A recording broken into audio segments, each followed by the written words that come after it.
Hello and welcome. How close is Israel to losing its most powerful global political ally? The insistence of the Israeli Prime Minister Benjamin Netanyahu on continuing his settlement building policy has heightened tensions with the United States, particularly President Barack Obama, to the greatest level in recent times.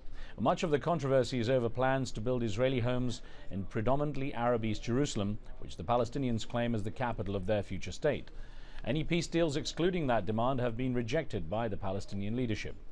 But Mr. Netanyahu and his right-wing Likud party-led government has persistently emphasized that there are no negotiations over Jerusalem, which he sees as Israel's capital, explaining that construction in East Jerusalem is not settlement.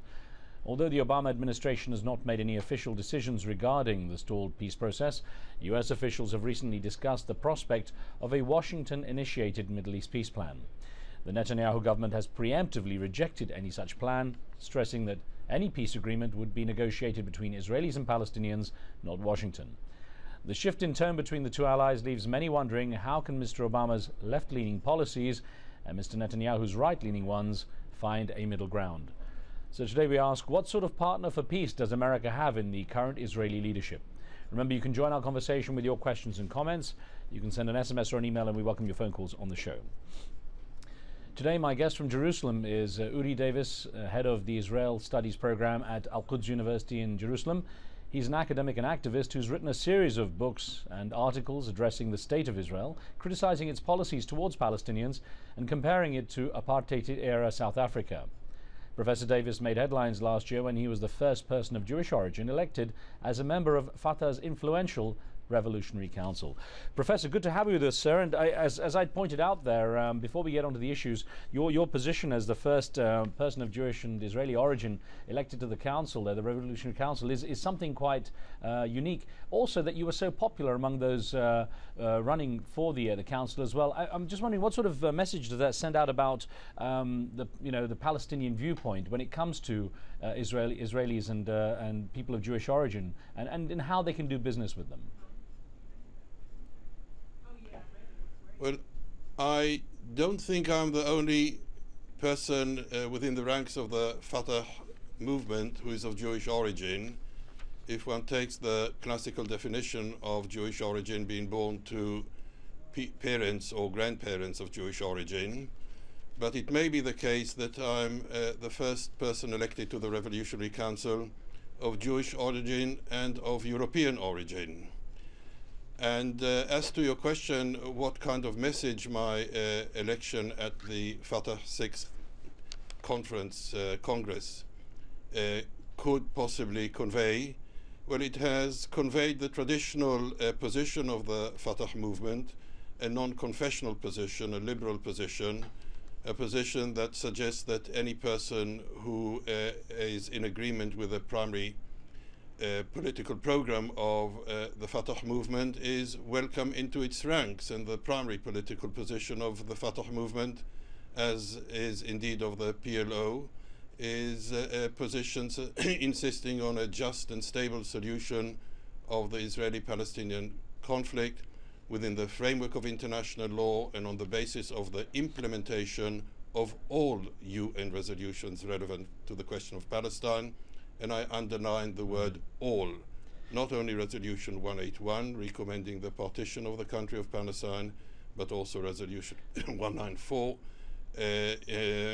stipulating the right of all 1948 Palestine refugees and their descendants to return. Professor, it's interesting. It's a very influential position you have there with the council. I wonder how you aim to achieve those goals you've just stated. What kind of role do you expect to play? What kind of actions do you hope to take? Well, I'm one of about 130 members of the Revolutionary Council, and my contribution is proportional to that position. As you had noted in your introductory comments, I read the Israeli situation to be a situation of apartheid, namely a state where discrimination on the basis of either confession or nationality or language or any other social criterion is not limited to popular xenophobia like in most member states of the United Nations, but is imposed through acts of parliament and enforced through the law enforcement instruments of the state.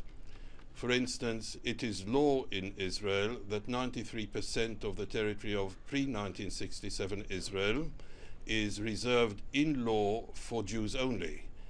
In apartheid South Africa, in the decades of apartheid, 87% of the territory of apartheid South Africa was reserved in law for people defined as whites and for whites only. The apartheid divide in Israel is Jew versus non-Jew. The apartheid divide in South Africa was white versus non-white. And as in the case of South Africa, international sanctions, boycott, divestment will, I'm fairly confident, assist the apartheid government of Israel to reform and to settle for a much more decent position of a government under a democratic constitution. So if I can, on this show we try to get viewers' questions, and we have a caller from Colorado in the US. Markin's with us now. Markin, go ahead, please. Yes, it seems that in terms of your question, is there a partnership? It seems that the Israelis has made it clear that they are not controlled by the U.S. and many of the requests of the United Nations and many of the countries around the world have failed to been an impression upon the Israelis. But on the other hand, the United States has not been able to prove that they're not controlled by Israel. They're not willing to.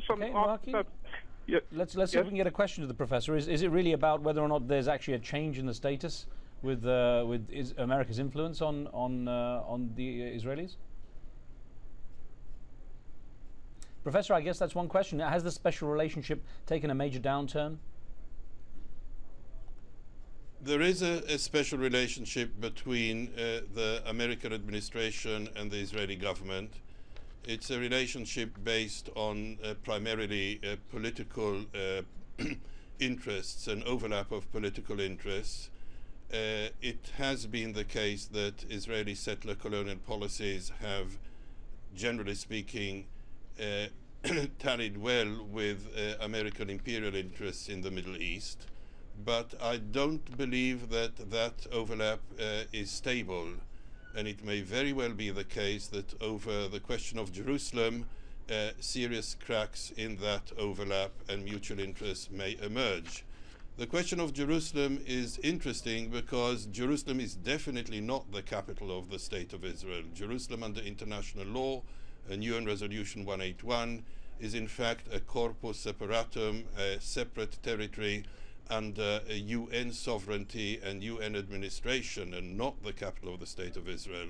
Had international law been implemented, then in order to put a stone over a stone in Jerusalem, one would have to seek the permission of the United Nations, which is actually not such a bad solution for the question of Jerusalem today. So the question of Jerusalem is crucial. It's crucial to the question of the Israeli-Palestinian conflict. It is a microcosm representing most issues relevant to the conflict. Right. Allow me illustrate by a very concrete example. I'm seated in your studio in the tower building of the Technological Garden of Malha. Through the window behind my back, it is possible to see the minaret of the mosque of the Arab village of Malha. The village was ethnically cleansed by the Israeli army under the cover of the 1948-49 war. Its population forcibly expelled and reduced to miserable stateless refugee existence for many decades, and settled by deliberately the homes and the land of the village were settled, annexed to Jerusalem and settled primarily by Jewish families. Now it so happens that I am related to the Abu Ali family by marriage, and I don't see any reason why the Abu Ali family, like all other families of Malha, should have their inheritance rights and property rights in Malha violated. After all, Jewish families who have inheritance rights in other parts of Jerusalem, including Arab Jerusalem, Eastern Jerusalem, have their inheritance rights respected by the State of Israel. whereas the inheritance rights of my family are grossly trampled on, and their rights to return and live in Malha is denied in law by the absentee property law of 1950. Let me ask you, sir, looking at the current situation, with the tensions that exist between the US and the Israeli leadership right now, do you see Israel being any real partner for peace in the process, or have things really reached such a dire situation that there's very little chance of moving forward? The legal divide in Israel, as I suggested earlier, is Jew versus non-Jew in law. The political divide is between Zionist and not Zionist. And the divide parallels the divide between apartheid and not apartheid in the decades of apartheid in South Africa. I do not believe that there is any prospect of just and stable peace so long as the values of political Zionism inform the Israeli government. And I definitely believe that the Israeli government can be reformed and changed in the same way as the de Klerk government was reformed under sanctions and divestment and boycott. I'm afraid it's not this government of Netanyahu. Okay, sir, before we take a break, I'm going to ask Amika in London to offer up a question or comment very briefly. Go ahead, Amika. Hello, please. Yeah, I just want to ask the professor this. Yeah, why does it think that America is so soft in Israel? Especially when it comes to revealing them having nuclear weapons, and whereas when it comes to the case of Iran, they want to insist that Iran has no right to enrich uranium just for their electricity purposes. Okay, Amika, we'll get to that answer when we return from a break. We have to pause very briefly, but we'll continue when we return shortly.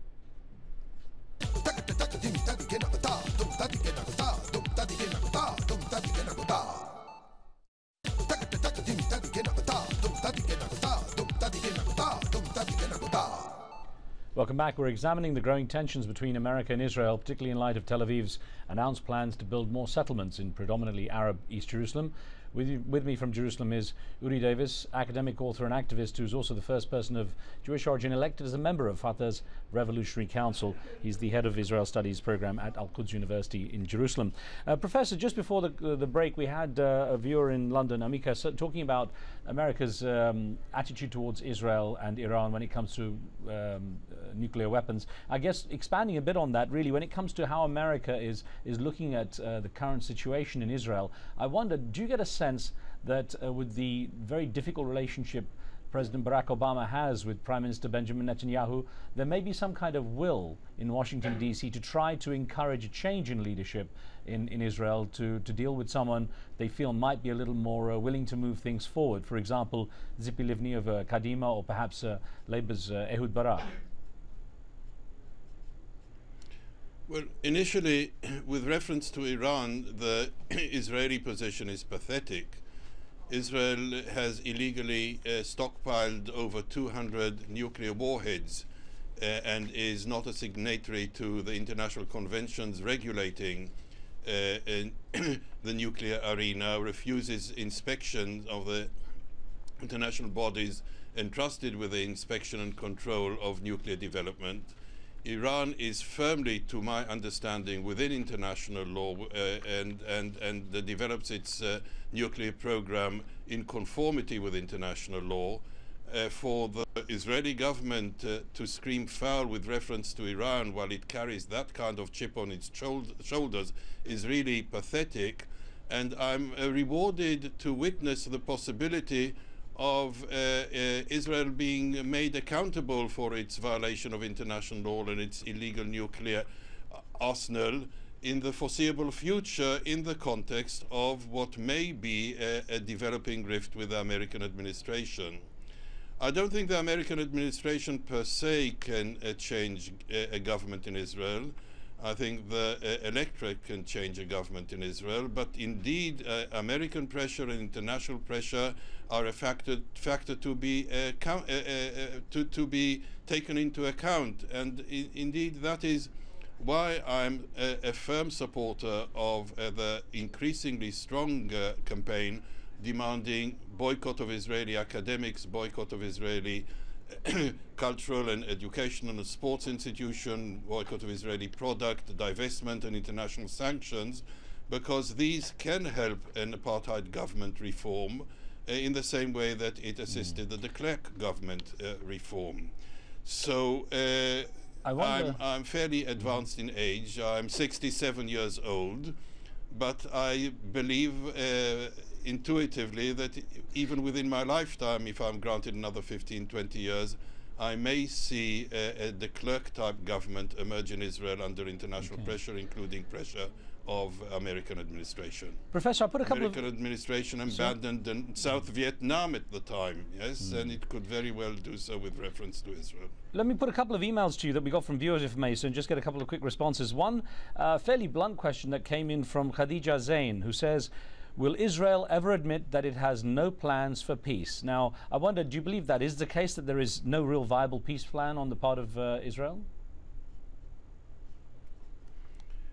Well, one has to define the terms of the peace envisioned. The government of Israel definitely has plans for peace based on denial of sovereignty to any Palestinian political entity, and based on their claim to colonize the entire territory of Palestine. If one views the kind of peace Israeli government conceptualizes, namely a Palestinian entity denied of sovereignty, well, that would sort of resemble the peace between a prisoner and a warden, rather than peace on the basis of equality of rights and reciprocity.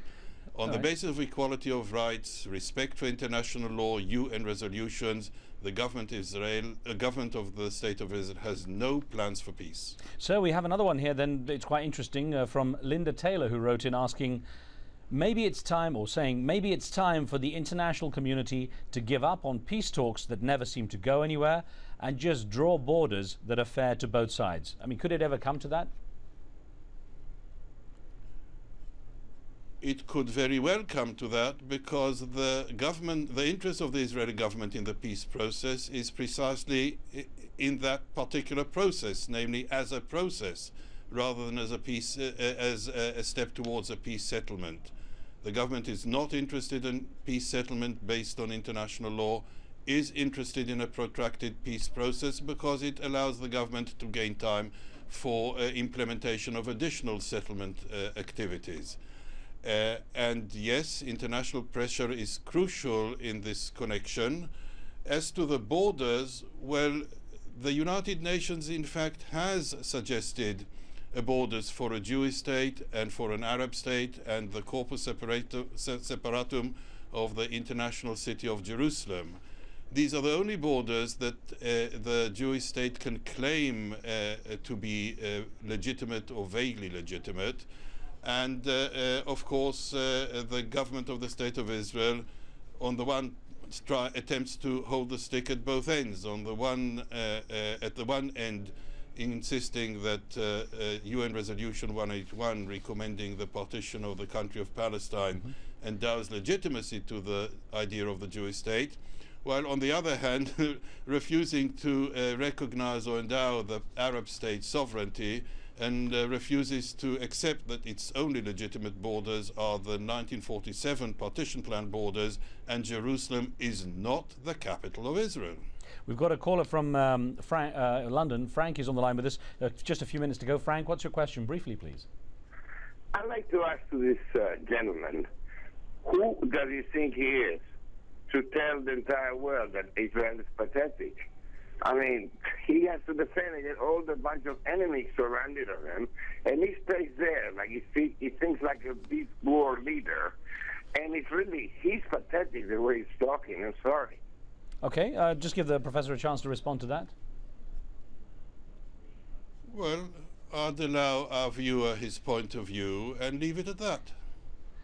Okay, well that's fair enough, Professor. One quick thought then, with just a couple of minutes to go. Your predictions for how things might develop in the coming months, if there is some push from Washington to try to create some progress in the peace process between the Israelis and Palestinians. What do you see happening? Well, I see the current Israeli government falling apart. and either new elections called for a new government, which again is interesting because over the past 2 or 2.5 decades, no government of the State of Israel has survived beyond 2 to 3 years of its terms of office. In other words, viewing the situation over decades, the political situation in Israel is far from stable, and the political system is rather weak. So either new elections because the government falls apart, and then I fear a leadership even worse than the Netanyahu leadership, an outright open fascist leadership without any attempts of veiling its fascism would take power. Or, as some of our viewers may be aware, the State of Israel is governed by a dual legal system, civil legislation legislated by Parliament, the Knesset, and defense emergency regulations controlled by the Minister of Defense. Professor? It is not necessary to have any new legal instrument in order for the country to be governed by a military council or military rule. Sir, I'm sorry I have to stop you there. We're out of time, but I thank you very much for joining us there from Jerusalem. Thank you. Thank you, sir. Now, also, I should point out, we were supposed to have with us Gil Hoffman, the chief political correspondent and analyst for the Jerusalem Post. He's worked very closely with a number of prime ministers in Israel and can give us some follow-up on this show with an opinion that might give us some inside perspective from the Israeli side, the Israeli government side at least, which we hope to have very soon on the show as well. Now, remember, you can follow the show on Facebook and see what we're up to there. You can give us your feedback on topics and post your questions and comments. You can also send us show suggestions via email to riz@aljazeera.net. We always look forward to hearing from your ideas. Until then, from me and the team, we'll see you next time.